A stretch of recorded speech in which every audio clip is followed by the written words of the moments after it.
అందరికీ వందనాలు. Vision QT fellowship YouTube channel వీక్షకులందరికీ యేసుక్రీస్తు నామంలో స్వాగతం. మీరందరూ బాగున్నారు కదండి.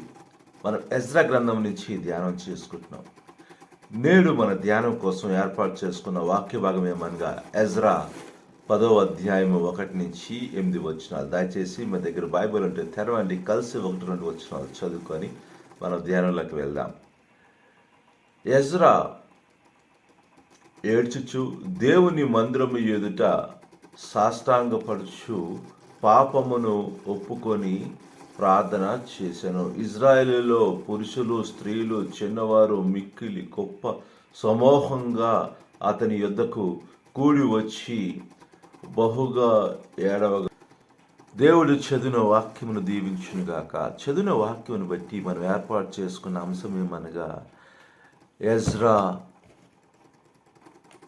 ఎజ్రా పశ్చాత్తాపం ద్వారా నిరీక్షణ.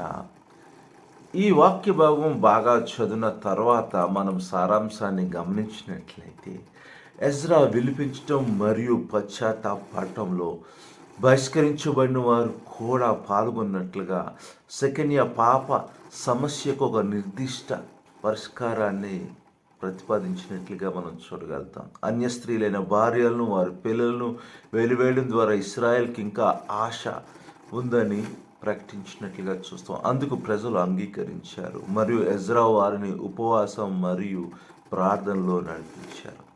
తిరిగి వచ్చిన యూదులందరూ 3 రోజులు లోపు యెరూషలేములో సమావేశం అవ్వాలని, పాటించిన వారిని సంఘము నుండి, సమాజము నుండి బహిష్కరిస్తారని హెచ్చరించినట్లుగా ఈ సారాంశాన్ని మనం చూడగలుగుతాం. ఈ వాక్య భాగాన్ని మనం చదువుకున్నప్పుడు దేవుడు మనకు నేర్పే పాఠమును గ్రహించడానికి వీలు కలుగుతుంది. 1 నుంచి 5 వచనాలు. నిజాయితీ గల కన్నీళ్లతో చేసే హృదయపూర్వక ప్రార్థనలు విశ్వాసుల సమాజాన్ని మారుస్తాయి. అవునండి, యథార్థంగా మనం ప్రార్థన చేసినప్పుడు దేవుణ్ణి మనము చూడగలుగుతాం, దేవుని నుంచి జవాబు పొందగలుగుతాం. అవి మన సమాజాన్ని, మన సంఘాన్ని మారుస్తాయి. సంఘము బలపరచబడుతుంది, మన కుటుంబాలు బలపరచబడతాయి, వ్యక్తి జీవితాలు మార్చబడతాయి. కనుక నిజాయితీగా యథార్థంగా ప్రార్థనలో శక్తి ఉంటుంది. ఎజ్రా ప్రార్థన ప్రజల హృదయాలను కదిలించింది. విశ్వాస సమాజములో బైబిల్ వాక్య బోధనలు అవసరమైతే ప్రార్థన మరియు దైవిక జీవితము, ఉదాహరణగా జీవించడము తరచుగా మరింత లోతైన ప్రభావాన్ని చూపుతాయి. ప్రియమైన వాళ్ళ ఈ విషయాన్ని మనం ఆలోచించాలి. నేను నా విశ్వాస సంఘం కోసం ప్రార్థిస్తున్నానా మరియు దానిలో క్రీస్తు లాంటి మాదిరిని చూస్తున్నానా? ఆలోచన చేయాలి. ఇంకా మనం లోతుగా ధ్యానం చేసినప్పుడు ముఖ్యంగా 12వ వచనము, దేవుని యొద్దకు తిరిగి రావడానికి ఎప్పుడు ఆలస్యం చేయకూడదు కదండి.